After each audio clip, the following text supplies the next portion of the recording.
ಇವತ್ತಿನ ವಿಡಿಯೋದಲ್ಲಿ ಬೆಳಗಿನ ಬ್ರೇಕ್ಫಾಸ್ಟ್ಗೆ ಮತ್ತು ಮಧ್ಯಾಹ್ನದ ಲಂಚ್ ಬಾಕ್ಸ್ಗೂ ಸಹ ಕಟ್ಕೊಡಬಹುದಾದಂತಹ ಕೊತ್ತಂಬರಿ ಸೊಪ್ಪಿನಿಂದ ಚಿತ್ರಾನ್ನ ಯಾವ ರೀತಿಯಾಗಿ ಮಾಡೋದು ಅಂತ ತಿಳಿಸ್ಕೊಡ್ತೀನಿ.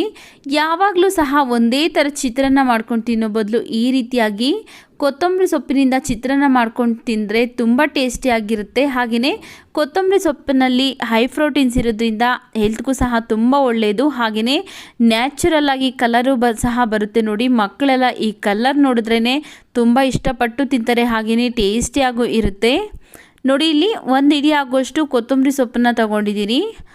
ಹಾಗೆಯೇ ಒಂದು 5 ಹಸಿಮೆಣಸಿನಕಾಯಿ ತೊಗೊಂಡಿದ್ದೀನಿ. ನಿಮ್ಮ ಖಾರಕ್ಕೆ ಎಷ್ಟು ಬೇಕಷ್ಟು ನೀವು ನೋಡಿಕೊಂಡು ಹಸಿಮೆಣಸಿನಕಾಯಿನ ಹಾಕ್ಕೊಳ್ಳಿ. ಈಗ ಒಂದು ಪಾತ್ರೆಗೆ ನಾವು ತಗೊಂಡಿರುವಂತಹ ಕೊತ್ತಂಬರಿ ಸೊಪ್ಪು ಹಾಗೆಯೇ ಹಸಿಮೆಣಸಿನಕಾಯಿ 1 ಗ್ಲಾಸ್ ಆಗುವಷ್ಟು ನೀರನ್ನು ಹಾಕ್ಕೊಂಡು ಈಗ ಇದನ್ನು ಒಂದು 4 ರಿಂದ 5 ನಿಮಿಷ ಚೆನ್ನಾಗಿ ಕುದಿಸ್ಕೊಳ್ಬೇಕು. ಇದರಲ್ಲಿರುವಂಥ ಹಸಿ ಸ್ಮೆಲ್ಲೆಲ್ಲ ಹೋಗಬೇಕು. ಆದ್ದರಿಂದ ಈಗ 4 ರಿಂದ 5 ನಿಮಿಷ ಚೆನ್ನಾಗಿ ಕುದಿಸ್ಕೊಂಡಿದ್ದೀನಿ. ಸ್ಟವ್ನ ಆಫ್ ಮಾಡಿಕೊಂಡು ಈಗ ಕಂಪ್ಲೀಟಾಗಿ ತಣ್ಣಗಾಗ್ಬಿಡ್ತೀನಿ.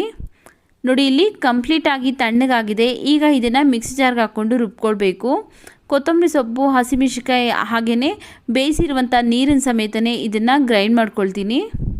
ನೋಡಿ, ಈ ರೀತಿಯಾಗಿ ಗ್ರೈಂಡ್ ಮಾಡ್ಕೊಂಡಿದ್ದೀನಿ. ತರಿಯಾಗಿದ್ದರೂ ಪರವಾಗಿಲ್ಲ. ಇದನ್ನು ಸೈಡ್ಗಿಟ್ಟು ನಾವು ಒಗ್ಗರಣೆ ಮಾಡೋದಕ್ಕೋಸ್ಕರ ಒಂದು ಪ್ಯಾನ್ ಬಿಸಿಗಿಟ್ಟು ಅದಕ್ಕೆ ನಾನು 2 ಟೇಬಲ್ ಸ್ಪೂನ್ ಆಗೋಷ್ಟು ಎಣ್ಣೆ ಹಾಕ್ಕೊಳ್ತಾ ಇದ್ದೀನಿ. ಎಣ್ಣೆ ಬಿಸಿ ಆದಮೇಲೆ ಒಂದು 2 ಟೇಬಲ್ ಸ್ಪೂನ್ ಆಗೋಷ್ಟು ಕಡಲೆ ಬೀಜನ ಹಾಕ್ಕೊಂಡು ನಾವು ಈಗ ಚೆನ್ನಾಗಿ ಕೆಂಪಗಾಗೋವರೆಗೂ ಫ್ರೈ ಮಾಡ್ಕೊಳ್ಬೇಕು. ಈ ರೀತಿಯಾಗಿ ಚಿತ್ರಾನ್ನಕ್ಕೆ ಮೊದಲೇ ಕಡಲೆ ಬೀಜ ಫ್ರೈ ಮಾಡಿ ಹಾಕೋದ್ರಿಂದ ತುಂಬ ಟೇಸ್ಟಿಯಾಗಿರುತ್ತೆ ತಿನ್ನಬೇಕಾದ್ರೆ. ನೋಡಿ, ಕಡಲೆ ಬೀಜನೆಲ್ಲ ಫ್ರೈ ಮಾಡ್ಕೊಂಡಾಗಿದೆ. ಅದನ್ನು ತೆಗೆದು ಒಂದು ಬಟ್ಲಿಗೆ ಹಾಕ್ಕೊಂಡಿದ್ದೀನಿ. ನಂತರ ಅದೇ ಎಣ್ಣೆಗೆ ಒಂದು 2 ಟೇಬಲ್ ಸ್ಪೂನ್ ಆಗೋಷ್ಟು ಗೋಡಂಬಿನ ಈ ರೀತಿಯಾಗಿ ಸಣ್ಣದಾಗಿ ಕಟ್ ಮಾಡಿ ಹಾಕ್ಕೊಂಡು ಲೈಟಾಗಿ ಬಣ್ಣ ಚೇಂಜ್ ಆಗೋ ಥರ ಫ್ರೈ ಮಾಡ್ಕೊಳ್ತಾ ಇದ್ದೀನಿ. ನೋಡಿ, ಈ ರೀತಿಯಾಗಿ ಬಣ್ಣ ಚೇಂಜ್ ಆದಮೇಲೆ ನಾವೇನು ಕಡಲೆ ಬೀಜನ ಫ್ರೈ ಮಾಡ್ಕೊಂಡಿದ್ರಲ್ಲ ಅದಕ್ಕೇ ಸಹ ಇದನ್ನು ತೆಗೆದು ಹಾಕ್ಕೊಳ್ತಾ ಇದ್ದೀನಿ. ನಂತರ ಅದೇ ಎಣ್ಣೆಗೆ ಒಂದು ಅರ್ಧ ಸ್ಪೂನ್ ಆಗೋಷ್ಟು ಸಾಸಿವೆ, ಒಂದು ಸ್ವಲ್ಪ ಕರಿಬೇವಿನ ಸೊಪ್ಪು, 1 ಟೇಬಲ್ ಸ್ಪೂನ್ ಆಗೋಷ್ಟು ಕಡಲೆಬೇಳೆ ಹಾಕ್ಕೊಂಡು ಈಗ ಲೈಟಾಗಿ ಕಡಲೆಬೇಳೆ ಎಲ್ಲ ಬಣ್ಣ ಚೇಂಜ್ ಆಗಬೇಕು ಆ ರೀತಿಯಾಗಿ ಫ್ರೈ ಮಾಡ್ಕೊಳ್ತಾ ಇದ್ದೀನಿ. ನೋಡಿ, ಈ ರೀತಿಯಾಗಿ ಕಡಲೆಬೇಳೆ ಎಲ್ಲ ಚೆನ್ನಾಗಿ ಫ್ರೈ ಆದಮೇಲೆ ಈಗ ಇದಕ್ಕೆ 2 ಈರುಳ್ಳಿನ ಸಣ್ಣದಾಗಿ ಕಟ್ ಮಾಡಿ ಹಾಕ್ಕೊಂಡು ಈರುಳ್ಳಿ ಎಲ್ಲ ಈಗ ಎಣ್ಣೆಯಲ್ಲೇ ಚೆನ್ನಾಗಿ ಫ್ರೈ ಆಗಬೇಕು ಆ ರೀತಿಯಾಗಿ ಫ್ರೈ ಮಾಡ್ಕೊಳ್ಬೇಕು. ಈ ಕೊತ್ತಂಬರಿ ಸೊಪ್ಪಿನ ಚಿತ್ರಾನ್ನ ಮಾಡೋದು ತುಂಬ ಈಸಿಯಾಗಿ ಮಾಡ್ಕೊಳ್ಬೋದು. ಹಾಗೆಯೇ ತಿನ್ನೋದಕ್ಕೆ ಮಾತ್ರ ಅದ್ಭುತವಾಗಿರುತ್ತೆ ರುಚಿ.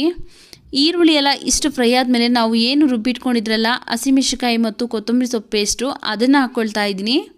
ಹಾಕ್ಕೊಂಡು ಈಗ ಎಣ್ಣೆಲೆಣ್ಣೆ ಒಂದು 3 ರಿಂದ 4 ನಿಮಿಷ ಚೆನ್ನಾಗಿ ಫ್ರೈ ಮಾಡ್ಕೊಳ್ಬೇಕು. ಇದರಲ್ಲಿ ಎಣ್ಣೆ ಅಂಶ ಎಲ್ಲ ಬಿಟ್ಕೊಳ್ಳುತ್ತೆ. ಆ ರೀತಿಯಾಗಿ ಒಂದು 3 ರಿಂದ 4 ನಿಮಿಷ ಫ್ರೈ ಮಾಡ್ಕೊಳ್ಬೇಕು. ನೋಡಿ, ಈ ರೀತಿಯಾಗಿ ಎಣ್ಣೆ ಅಂಶ ಎಲ್ಲ ಚೆನ್ನಾಗಿ ಬಿಟ್ಕೊಂಡಿದೆ. ಈಗ ಒಂದ್ಸರಿ ಚೆನ್ನಾಗಿ ಮಿಕ್ಸ್ ಮಾಡ್ಕೊಳ್ತಾ ಇದ್ದೀನಿ. ಈಗ ಇದಕ್ಕೆ ರುಚಿಗೆ ತಕ್ಕಷ್ಟು ಉಪ್ಪನ್ನು ಹಾಕ್ಕೊಂಡು ಉಪ್ಪೆಲ್ಲ ಮಿಕ್ಸ್ ಆಗೋ ಥರ ಒಂದ್ಸರಿ ಮಿಕ್ಸ್ ಮಾಡ್ಕೊಳ್ಬೇಕು.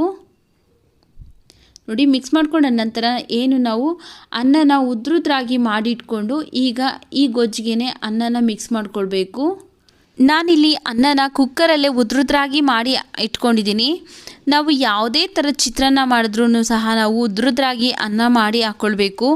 ಮೆತ್ತಗಾಗ್ಬಿಟ್ರೆ ಏನಾಗುತ್ತೆ ಅಂದರೆ ನಾವು ಮಿಕ್ಸ್ ಮಾಡಬೇಕಾದ್ರೇ ಮುದ್ದೆ ಥರ ಆಗಿಬಿಡುತ್ತೆ. ಆದ್ದರಿಂದ ಯಾವುದೇ ಥರದ ಚಿತ್ರಾನ್ನಕ್ಕೂ ಸಹ ನಾವು ಉದ್ರುದ್ರಾಗಿರುವಂತಹ ಅನ್ನನೇ ಹಾಕ್ಕೊಂಡು ಮಿಕ್ಸ್ ಮಾಡ್ಕೊಳ್ಬೇಕು. ನೋಡಿ, ಈ ರೀತಿಯಾಗಿ ಚೆನ್ನಾಗಿ ಮಿಕ್ಸ್ ಮಾಡಿಕೊಂಡ ನಂತರ ಈಗ ಇದಕ್ಕೆ ಒಂದು ಅರ್ಧ ನಿಂಬೆಹಣ್ಣನ್ನು ಹಾಕ್ಕೊಳ್ತಾ ಇದ್ದೀನಿ.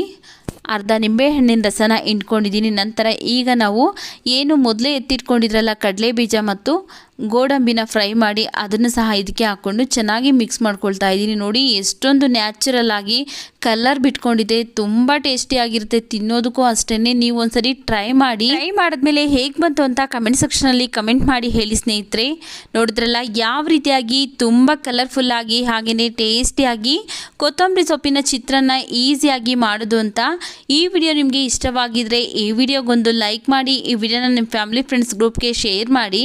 ನಮ್ಮ ಚಾನಲ್ಗೆ ನೀವೇನಾದರೂ ಹೊಸಬ್ರಾಗಿದ್ದರೆ ಪ್ಲೀಸ್ ನಮ್ಮ ಚಾನಲ್ಗೆ ಸಬ್ಸ್ಕ್ರೈಬ್ ಮಾಡಿಕೊಂಡು ಸಪೋರ್ಟ್ ಮಾಡಿ.